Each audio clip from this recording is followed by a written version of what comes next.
મિત્રો આપણે જોઈ શકીએ છીએ કે આપણા શૈલધામ મિત્રો જ્યાં રામધૂન ચાલી રહી છે અને ત્યાં મિત્રો સાંજે આપણે ભોજન પ્રસાદની અંદર જે ખમણનો જે આપણે પ્રસાદ આપવાનો છે એ ખમણ બનાવવાનું કામકાજ મિત્રો અહીંયા ચાલી રહ્યું છે અને મિત્રો આપણે જોઈ શકીએ છીએ કે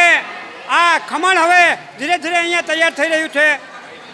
આ અત્યારે હાલ કાચું ખમણ છે અહીંયા, ત્યારબાદ તેનો વઘાર કરવામાં આવશે એ મિત્રો આપણે જોઈ શકીએ છીએ. મિત્રો આપણે અહીંયા જે ખમણ બનાવી રહ્યા છીએ એ ખમણની જે સેવા છે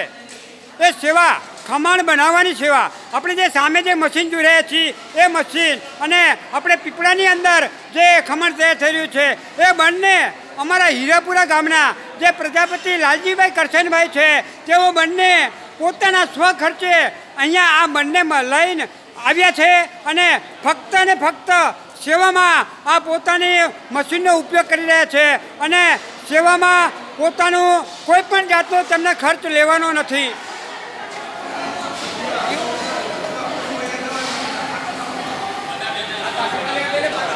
મિત્રો ખરેખર અમારા જે આ પ્રજાપતિ લાલજીભાઈ છે એ ખૂબ જ સુંદર સેવા આપણા શૈલધામે કરી રહ્યા છે કે ઠેઠ હીરાપુરા ગામથી અહીંયા પોતાના બંને મશીન લઈ અને અહીંયા આવ્યા છે અને આ ખમણ આપણા દરેક ભક્તજનોને પીરસવામાં આવશે. મિત્રો આપણે જે સામે જે જોઈ રહ્યા છીએ એ અહીંયા જે આપણે સેવામાં આવ્યા છે બંને મશીન લઈને એ અમારા પ્રજાપતિ લાલજીભાઈ કરશનભાઈ છે અને સાથે જે સેવા આપી રહ્યા છે એ આપણા રાજચરણીને આપણા વડીલ છે. મિત્રો આપણે જોઈ શકીએ છીએ કે આપણે જે ખમણ તૈયાર કરી રહ્યા છીએ અને ખમણની અંદર આપણે જે મરચાં રાખવાના છે એ મરચાંનું કટિંગ કરવાનું જે કામકાજ છે એ અમારા હીરાપુરા ગામના વડીલો અને અમારા યુવાન મિત્રો અહીંયા સેવા આપી રહ્યા છે.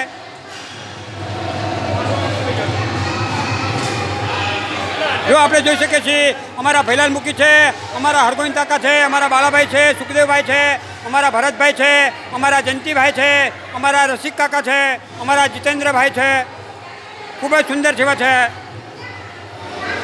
મિત્રો આપણે જોઈ શકીએ છીએ કે આ કાચું ખમણ હવે અહીંયા તૈયાર થઈ ગયું છે અને ત્યારબાદ મિત્રો આપણે આ ખમણનો વઘાર કરવામાં આવશે. મિત્રો જેને પણ રસોઈ આપી છે તેને પણ ખૂબ ખૂબ ધન્યવાદ અને અહીંયા જેને આ સેવા આપી છે ખમણ બનાવવાની તેને પણ ખૂબ ખૂબ ધન્યવાદ છે. તો બોલો લાલજી મહારાજની જય. જો મિત્રો આપણે જોઈ શકીએ છીએ કે આ મશીનની અંદર 3 ડીશો આવે છે